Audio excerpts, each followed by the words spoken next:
Mr. Whitmire, in cause number 25 DCCR 0057, you're charged with a second-degree felony offense of possession of a controlled substance from October 12th of 2024. And how do you plead to that charge? Are you pleading guilty freely and voluntarily? And are you pleading guilty because you did what they've charged you with?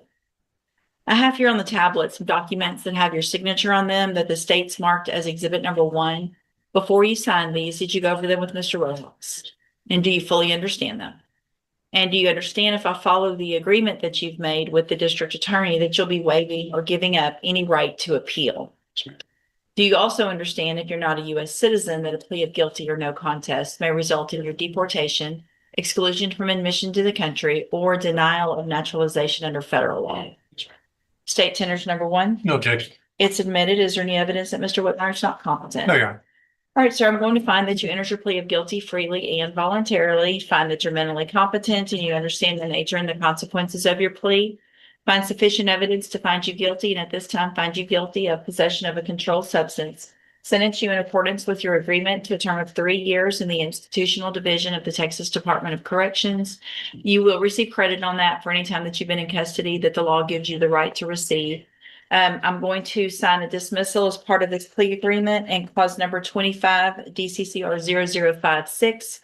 I've handed you the trial court certification that shows this was an agreement that I followed, so you waived your right to appeal. I also handed you a written admonishment regarding your ineligibility to possess a firearm or ammunition. Just thinking about yesterday, and this is a possession case, so I'm not sure how it applies. But because of the judgment entered against you, you could be ineligible to possess a firearm or ammunition.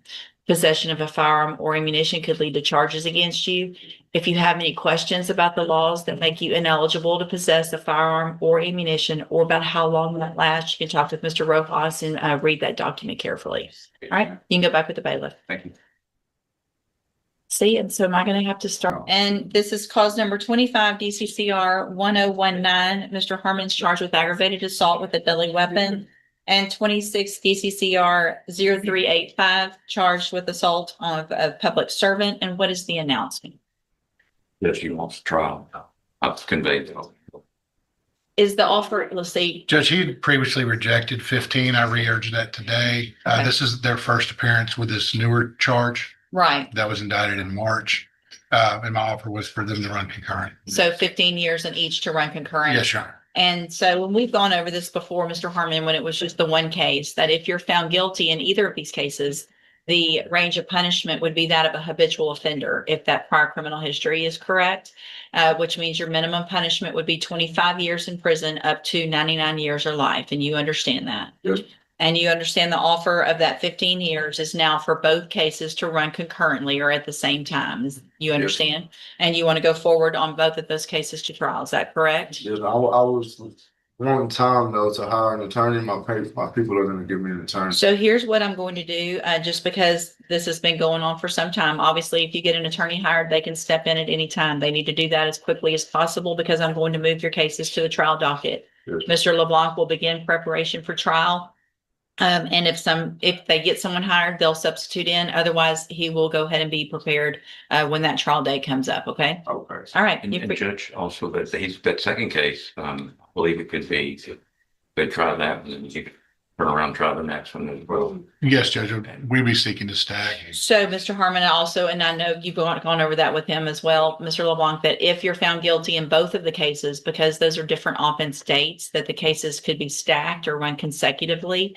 If you're given a sentence in one and then they go to trial in the next, then the district attorney's office can ask me, and then it's up to me if those cases are stacked or run at the same time. Do you understand? Oh, so it would be stacked, not concurrent?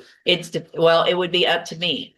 So it depends on, if we go to trial on both of those cases, I would hear all the evidence in both of the cases. And if I decide that whatever sentences you're given in each of those cases, if I think they need to be stacked, then that's up to me. It's not a jury question, it's a court question.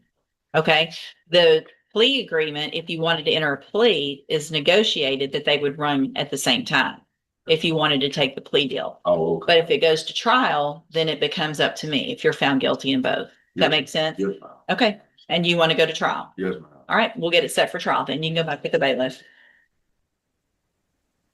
Good morning. Are you Joseph Roberts? Yes, ma'am. Good one. Good morning. This is 20-34226. Mr. Roberts.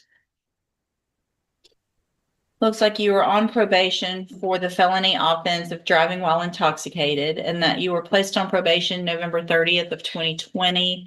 That was a 7-year term in prison that was probated for 7 years. Some of the allegations, it looks like there is an additional driving while intoxicated charge from April 26th of 2026.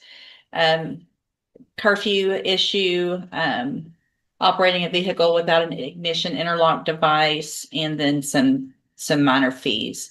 Mr. Nix has filed a motion asking that I set bond in your cases. Currently, there is no bond. He's also handed me, it looks like there was a 30-day treatment at Level Up Treatment, Texas, that you went to April 26th through May 29th of this year. Mr. Roberts, best you can, raise your right hand, please, sir. Do you swear or affirm the testimony you're going to give in this hearing will be the truth, the whole truth, and nothing but the truth? Yes, ma'am. All right, thank you. Mr. Nix. Your What Honor. begins as a routine bond hearing suddenly becomes something far more emotional. The defense reveals a heartbreaking family tragedy, asking the court to consider not only the defendant's legal situation but also the unimaginable loss his family has just suffered. Next. Your Honor, we'd ask that the court set a reasonable bond. My client's willing to forfeit his right to drive. He would wear a SCRAM device, comply with any curfew set by the court. As the court can see, he did not have any issues on the probation for several years until he picked up this new offense. It was not his vehicle. There were several other occupants in the vehicle, which would explain why he wasn't complying with the interlock device.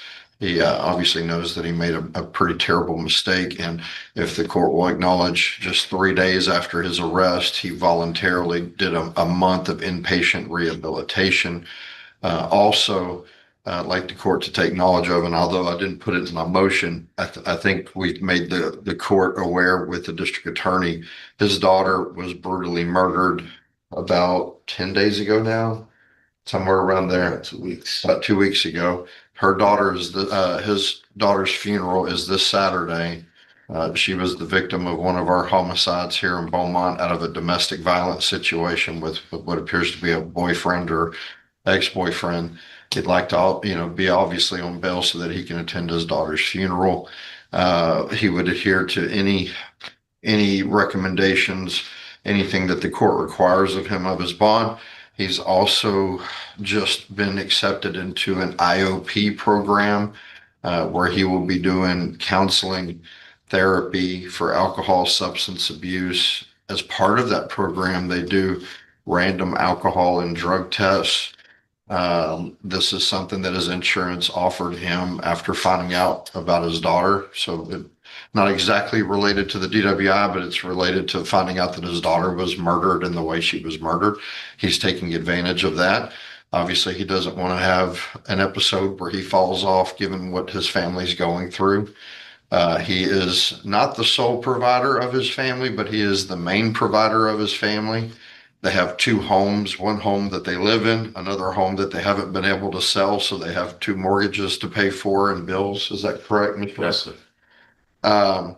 And right now I'd ask if Mr. Roberts can give more details to the IOP than I might be able to. Can you explain to the judge? What's the name of it, or where is it? What's it through? It's Trust Health. Trust. Trust. TROST. Trust. Yes, ma'am. We do 3-hour sessions, 3 days a week. Is it on? That's a group. Is it online? I do or it virtual. I do virtual. Yes, ma'am. They do the random drug screening once a week, and we get a therapy session with a counselor also throughout the week. How do you do your random drug screen? They send an Uber and bring me to Quest on 9th Avenue. Have you already done one of those? I have one set up for tomorrow. Okay. Yeah. Where do you work? There you go. With Bechtel, Environmental Safety and Health Representative with Bechtel. For LNG. So if you're, how would you get to and from work and things like that if you're not going to drive? Yeah, my nephew also works out there, same shift, so I can ride with him. Just for the record, I am reviewing the court's file, and part of that does include the probable cause affidavit for the new driving while intoxicated. I was looking to see, but I don't know that It's not yet been received, Your Honor. Testing has not yet been completed. I was trying to also see, do you have a copy of that previous precedence report? I had it on my computer earlier, Your Honor, to pull it back up. Ours didn't, because it's an older case, it's not in here. Okay, please, ma'am. Judge West isn't ignoring the tragedy, but she's also reviewing a probation history that includes prior violations and broken promises.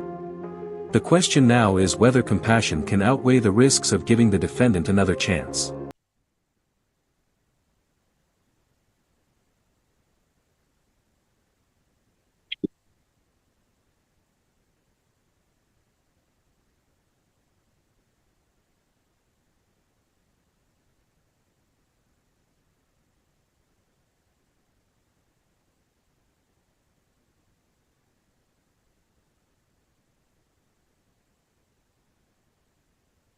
I guess an issue that I have that we're gonna have to talk about, so Mr. Roberts signed a no driving agreement with probation March 19th. And then the allegations are that a month and a week after when this happened, he was driving. So he'd already told someone and signed an actual document saying he wasn't going to drive. So obviously the argument of I'm not going to drive gives me some concern because you already have been there, done that.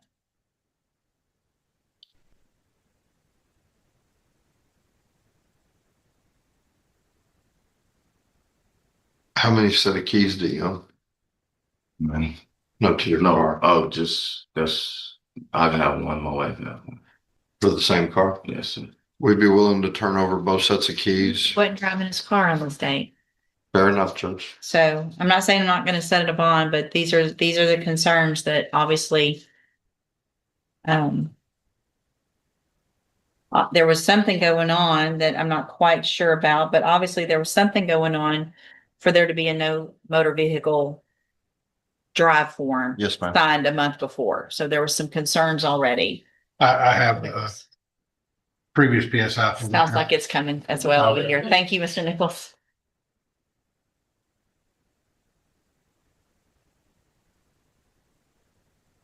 You take it.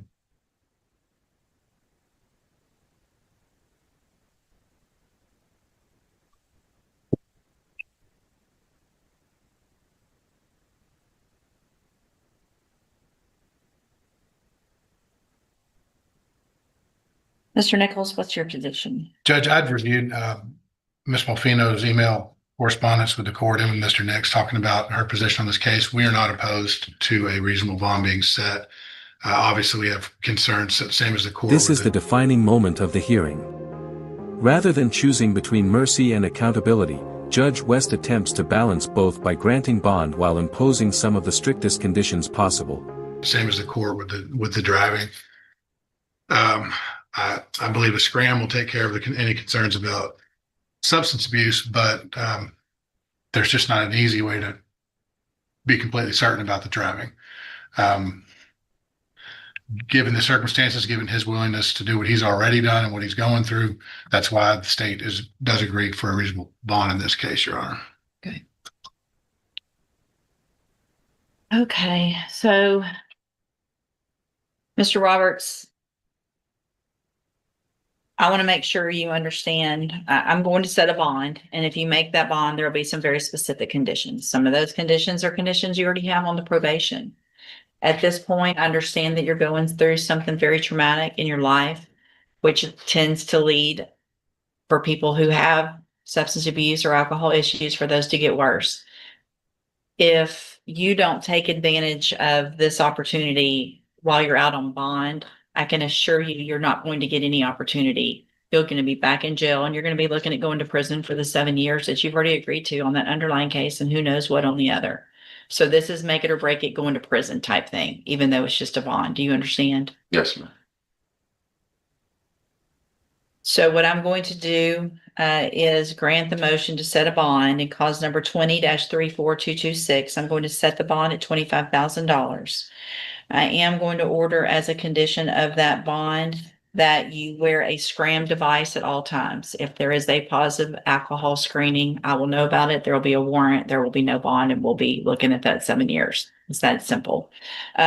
Also, as a condition of that bond, you are not to drive any vehicle ever, period, under any circumstance. If you're with people and they're drinking, then you're not the one that drives. Y'all walk, y'all get an Uber, you do something else. You understand? Also, I am going to order as a condition of your bond that you, and really, I want it to be a condition of probation as well, to modify your conditions of the probation you're currently on, to order that you can continue that program, the IOP through Trust Health. I want proof of that, verification of that, since your probation officer, each week or whatever you can do. If it's online, you should be able to print something out, to send to them to show that you're doing the 3-hour meetings, as well as any drug or alcohol screen that you get done. You need to get those results also to your probation officer. Okay. Yes, ma'am. So that'll be a condition of bond as well as your probation.